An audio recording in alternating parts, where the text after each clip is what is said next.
सबसे पहला काम या जो मैं आपको मेथड बताने वाला हूं, अगर आप इस मेथड के तहत काम करेंगे तो क्या क्या चीजें आप अकम्प्लिश कर चुके होंगे at the end of the 17 days, यानी कि जिस दिन आपने इम्तिहान में अपीयर होना है उससे पहले आप क्या क्या चीजें फिनिश कर चुके होंगे इन 17 डेज में, अगर आप मेरी इस एडवाइस पे अमल करते हैं जो कि मैंने डिटेल्ड रिसर्च करके बनाई। फर्स्ट ऑफ ऑल, आप कुल मिला के 175 घंटे यानी कि 175 आवर्स आप लोग स्टडी कर चुके होंगे, यानी कि एवरेज पर डे आप कह लें कि 10 घंटे और 20 मिनट, एवरेज पर डे 10 घंटे और 20 मिनट आप लोग जो है वो स्टडी कर चुके हो। ऑलराइट, और मैंने इस तरीके से प्लान किया। सो इसमें कुल मिला के स्टडी कितने आवर्स की होगी? 175 आवर्स की। और उसके बाद फिर आप लोग एक 19,776 19,776 एमसीक्यूज कंप्लीट कर चुके होंगे, जिसमें जिसमें पास्ट ईकैट के 975 क्वेश्चंस भी शामिल, जो ओरिजिनल पास्ट पेपर्स के क्वेश्चंस हैं वो भी शामिल हैं। सो ये काम आप कर चुके होंगे by using the topgrade.pk question bank. देखिए, जहां पे एक बड़ा सिंपल और क्लियर प्रिंसिपल मैं फॉलो कर रहा हूं आप लोगों के एग्जाम के स्कोर को मैक्सिमाइज करने के लिए। वो प्रिंसिपल क्या है? ठीक है, मैं ये कहता हूं कि best way to avoid mistakes on the final exam is to make mistakes before the exam. आप प्रेपरेटरी फेज में ही मिस्टेक्स कमिट कर लें। अब इस स्टेज पे मैं आपको ये रिकमेंड नहीं करता कि आप टेक्स्ट बुक्स को दोबारा मल्टीपल रीडिंग देनी शुरू कर। मैं ये बिलीव करता हूं कि आपने टेक्स्ट बुक्स को पहले एफएससी में भी पढ़ा है, उसके बाद भी आपने एटलीस्ट एक दो दफा तो उसको जरूर रिवाइज कर लिया होगा। तो अब टाइम है क्वेश्चन अटेम्प्ट करने का। तो अब जस्ट इमेजिन करें दो स्टूडेंट्स हैं, ये हमारे पास स्टूडेंट ए है, ये स्टूडेंट बी है। अगर ये स्टूडेंट ए है, ये स्टूडेंट फर्स्ट करेंगे ये 5000 क्वेश्चंस की प्रैक्टिस करता है, और ये जो स्टूडेंट बी है ये अगले 17 दिनों में तकरीबन 20,000 क्वेश्चंस की प्रैक्टिस करता है। तो अब ये जो स्टूडेंट बी है ये ज्यादा गलतियां करेगा 20,000 क्वेश्चन की प्रैक्टिस करके, और उन गलतियों को सुधार लेगा और एग्जाम में जाके वो गलतियां नहीं करेगा। तो जिसने 5,000 क्वेश्चन की प्रैक्टिस की है तो उसके लिए काफी गुड प्रोबेबिलिटी है कि जब वो जाके एग्जाम में बैठेगा तो एग्जाम में बहुत सारे क्वेश्चन के लिए नए क्वेश्चन होंगे। तो बेसिकली ये जो क्वेश्चन बैंक है जिसको मैं आपको सजेस्ट कर रहा हूँ, इसमें तकरीबन 20,000 एमसीक्यूज हैं और उसमें सारे के सारे पास क्वेश्चंस भी शामिल हैं टॉपिक वाइज। तो ये आप कह सकते हैं कि ये वो क्वेश्चन पूल है जिसके बाहर से आपका ईकैट का पेपर नहीं आना। आपको 100% क्वेश्चंस जो ईकैट में आएंगे वो इसी पूल में से आएंगे, क्योंकि इतना बड़ा पूल है कि ये ऑल पॉसिबल क्वेश्चंस को रिप्रेजेंट करता है। अब आप ये सोच रहे होंगे कि सर ये 20,000 क्वेश्चंस जस्ट 17 दिनों में, ये एक दिन के अंदर भी 1000 से ज्यादा क्वेश्चंस बनते हैं, हम ये कैसे कर पाएंगे? तो मैं आपको बताता चलूं कि मैंने बहुत सारे जो इंटरनेशनल और डिफिकल्ट एग्जाम्स हैं उनकी प्रेपरेटरी मेथोडोलॉजीज को मैंने स्टडी किया। फॉर एग्जांपल, दुनिया में टफेस्ट एग्जाम्स में से जो एक एग्जाम है वो यूएसए का जो लाइसेंसिंग एग्जाम है फॉर डॉक्टर्स, उसको दुनिया के टफेस्ट एग्जाम्स में से एक एग्जाम माना जाता है। तकरीबन 8 घंटे का वो एक एग्जाम होता है और उसमें बहुत ही बारीकी में जाके क्वेश्चंस पूछे जाते हैं। कंटिन्यूअस 8 घंटे का वो एग्जाम होता है।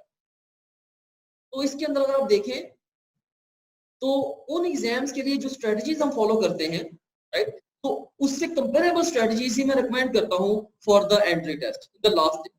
जैसे हम जब यूएसएमएलए की प्रिपरेशन करते हैं, हम लास्ट डेज में क्या करते थे, और ये इंटरनेशनली रिसर्चेस ने भी प्रूव किया कि जो इस तरीके के अप्रोच अडॉप्ट करते हैं उनका स्कोर इंप्रूव होता है। हम लोग क्या करते थे कि हम लोग लास्ट डेज में जाके पहले सिलेबस पढ़ लिया, जहां से भी टेक्स्ट बुक्स को पढ़ा, लेक्चर्स सुने, व्हाट्सएवर सिलेबस तैयार कर लिया।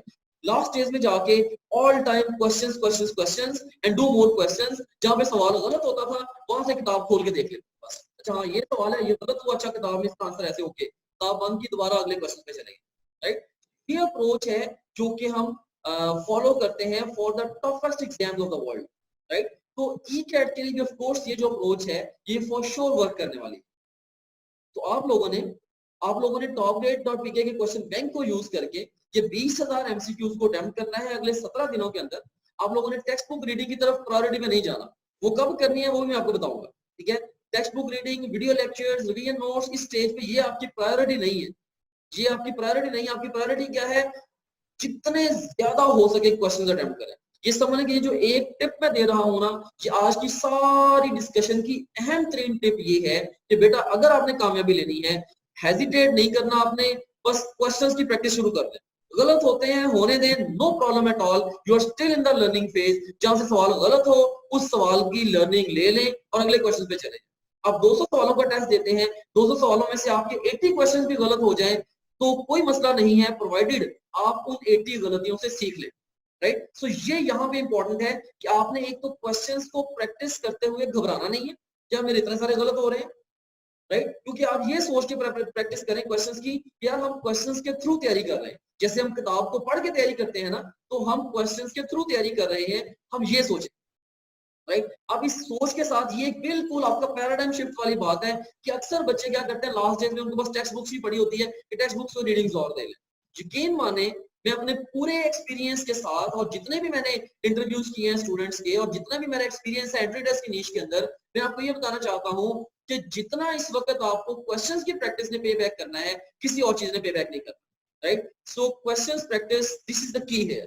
राइट, तो आपने आपने ये तकरीबन 20,000 के करीब जो क्वेश्चंस हैं, इनको आपने प्रैक्टिस करना है और जो आपकी गलतियां होंगी उनको सुधार लेना है। Once again, I am not worried if you are attempting questions and you are getting them wrong. मुझे कोई परेशानी नहीं है अगर आप सवाल अटेम्प्ट कर रहे हैं और आपके गलत हो रहे हैं। क्यों? क्योंकि आप गलतियों से सीख रहे हैं, एग्जाम में आपके सही हो। Yes, I am real time worried if you are not attempting questions at all. मैं वाकई परेशान हूं अगर आप क्वेश्चंस को अटेम्प्ट ही नहीं कर रहे। Right, so this is the key here. आपके लिए खासी परेशानी की बायस बनेगी ये चीज अगर आप इस स्टेज पे क्वेश्चन को प्रैक्टिस नहीं कर रहे। ऑलराइट, अब नेक्स्ट हम मूव करते हैं अगले पॉइंट पे कि लर्न फ्रॉम योर मिस्टेक्स।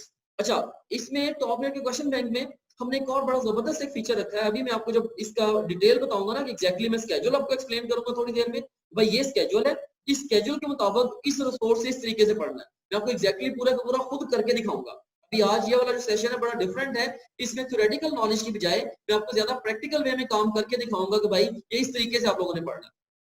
बहरहाल, तो इसके अंदर learn from your mistakes, attempt wrong, unattempted and book mark question. तो जब आप टॉप ग्रेड के क्वेश्चन बैंक से क्वेश्चन की प्रैक्टिस कर रहे होते हैं, जब आप टॉप ग्रेड के क्वेश्चन बैंक से क्वेश्चंस की प्रैक्टिस कर रहे होते हैं, तो उस वक्त हम आपको ऑप्शन देते हैं कि जो सवाल भी आप चाहें आप उसको बुक मार्क कर सकते हैं या आप क्वेश्चन को स्किप भी कर सकते हैं अगर चाहें। राइट, जो हम रिकमेंड तो नहीं करते इस स्टेज पे, लेकिन फिर भी अगर आप चाहें आप किसी क्वेश्चन को आंसर छोड़ के आगे भी जा सकते हैं। तो इसमें आप ये देखें कि और आपके पास एक बहुत बड़ी जो फैसिलिटी अवेलेबल है वो ये अवेलेबल है कि आप किसी भी सब्जेक्ट, चैप्टर और टॉपिक के जो सवाल भी आपने गलत अटेम्प्ट किए होंगे या बुक मार्क किए होंगे या स्किप किए होंगे, आप उन क्वेश्चंस का अलग से टेस्ट क्रिएट कर सकते हैं। कैसे क्रिएट कर सकते हैं ये भी मैं आपको थोड़ी देर में बाकायदा तौर पे जाके स्टूडेंट पैनल के अंदर एक्सप्लेन करता हूँ, किस तरीके से आप अपनी नीड के अकॉर्डिंगली एग्जैक्ट टेस्ट क्रिएट करके आप स्ट्राइक कर सकते हैं। आपने जो दी मोस्ट इंपॉर्टेंट टॉपिक्स हैं, वो कौन से टॉपिक्स इंपॉर्टेंट हैं और कौन से एग्जाम के लिए इंतहाई अहम है, कौन से अहम है और कौन से कम अहम है, अब इस स्केड्यूल के अंदर ही मैंने इस चीज को भी कैटेगराइज किया हुआ है, मैं वो भी आपको एक्सप्लेन करूंगा। भाई एग्जाम का जो फोकस है वो इन चैप्टर्स और इन टॉपिक्स पे ज्यादा रहा है पिछले 10 सालों में, तो आपने इन्हीं चैप्टर्स और टॉपिक्स के ऊपर ही ज्यादा फोकस करना है। आप ये समझ लें कि आपका तकरीबन 40 to 50% सिलेबस ऐसा है जहां से आपका 90% पेपर आता है। तो अब देखिए, पूरे सिलेबस को कवर करने की बजाय जो आपका वो सिलेक्टेड टॉपिक्स हैं या जो आपका वो एरिया जो कि एग्जाम फेवरेट एरिया है, उसको तैयार करना बड़ा इंपॉर्टेंट है, क्योंकि आपके पास टाइम लिमिटेड है। राइट, जनरली हम थॉरो स्टडी रिकमेंड करते हैं, लेकिन इस स्टेज पे मैं बहुत ही आपको कहता हूं कि क्या पढ़ना है ये अहम है, लेकिन क्या नहीं पढ़ना ये उससे भी ज्यादा अहम है। राइट, तो इसमें आप लोगों को वीडियो लेक्चर्स की एक्सेस हम दे देंगे। राइट, फास्ट भी नोट्स की एक्सेस भी दे देंगे कि अगर आपने पूरा चैप्टर भी रिवाइज करना है, फास्ट भी नोट्स की मदद से आप इवन आधे घंटे में पूरा चैप्टर रिवाइज कर सकेंगे, उसके की पॉइंट्स, उसके की फॉर्मूलाज वगैरह, शॉर्टकट्स वगैरह। लेकिन ये काम आपने सिर्फ उन टॉपिक्स के लिए करना है जो अहम होंगे। मैं आपको जैसे बताऊंगा कि ये वाले अहम टॉपिक्स, और वो आपको आते नहीं होंगे। अगर अहम भी हैं और वो डिफिकल्ट भी लगते हैं आपको, तो बनता है कि आप उनका लेक्चर सुन के रिवीजन नोट्स वगैरह भी देख लें। अदरवाइज बस आपने क्वेश्चंस अटेम्प्ट करते चले जाना है। या एक और बड़ा सिंपल सा तरीकाकार है, कैसे आप जब आप किसी भी टॉपिक का क्वेश्चन टेस्ट देंगे, जैसे कि मैंने स्केड्यूल में आपको बताया होगा, तो आप किसी भी टॉपिक के जब आप टेस्ट देंगे तो उस टॉपिक से रिलेटेड आपका स्कोर बनेगा। ठीक है, फॉर एग्जांपल लाइक जैसे प्रोजेक्टाइल मोशन है, आपने उसके 102 क्वेश्चन अटेम्प्ट किए, उसमें से आपके 50 गलत हो गए। इसका मतलब ये है भाई आपके जो कॉन्सेप्ट्स हैं प्रोजेक्टाइल मोशन के वो बहुत ही वीक हैं, तो आपको इसका लेक्चर सुन लेना चाहिए। इसके मुकाबले में आपने एक और टॉपिक बेबी फोर्स का टॉपिक आपने स्टडी किया, तो उसके अंदर आपने 90 क्वेश्चन अटेम्प्ट किए और आपके 85 ठीक हो गए। तो अब इसका मतलब ये है कि इसकी टॉपिक के अंदर आपके कॉन्सेप्ट्स पहले ही काफी हद तक ठीक है, आपको लंबी चौड़ी डिटेल में जाने की जरूरत नहीं है, just move on to the next topic. तो ये क्वेश्चन की प्रैक्टिस के जरिए ही आपको पता चलेगा, ये जो पॉइंट इसके जरिए ही आपको पता चल जाएगा कि किन टॉपिक्स के लिए आपने लेक्चर सुनने हैं और किन टॉपिक्स के लिए लेक्चर नहीं सुनने। लाइक जिन टॉपिक्स के आपने स्ट्रेट टेस्ट देने, ठीक है, स्ट्रेट आपने टॉपिक वाइज टेस्ट देने, तो जिस टॉपिक में गलतियां ज्यादा हो गई उनका लेक्चर सुन लेना है, अगर जरूरत पड़े तो बुक भी पढ़ लेनी। और अगर आपकी गलतियां कम हो रही हैं, ऐसे ही आप आगे मूव ऑन करते चले जाए, राइट।